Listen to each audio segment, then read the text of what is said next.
من لقاء السيدة الفاضلة سوزان مبارك بشباب المصريين في الملتقى الثاني، ونرجع نكمل حوارنا مع الدكتور سوزان.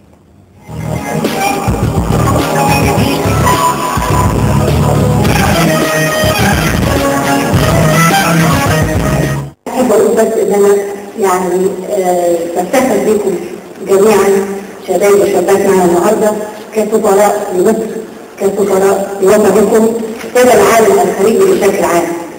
ولا الدولة اللي انتم بتكونوا مقيمين فيها بشكل خاص، يعني كل واحد بيرجع دلوقتي لألمانيا وانجلترا وفرنسا بيرجع كثير لمصر، يبقى دايما راسه مرفوعة يقول أنا مصري، وأقول أنا في مصر.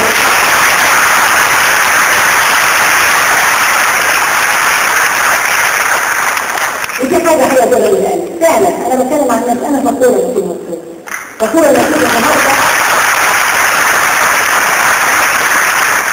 لما بسافر بره في المحافل الدولية وبقوا في منزل وبقوا في مصر، بقوا أقول أنا مصرية وفخورة بأن إنجازات مصر لأجل المرأة ولأجل الطفل لأجل الشباب، ولكن بعترف ما زال عندنا مشاكل رهيبة، ما زال عندنا تحديات، لكن أهم حاجة إن احنا بنعترف بهذه التحديات، بنعترف بهذه المشاكل وبنحاول نحلها بقدر الإمكانيات اللي عندنا سواء المادية أو البشرية.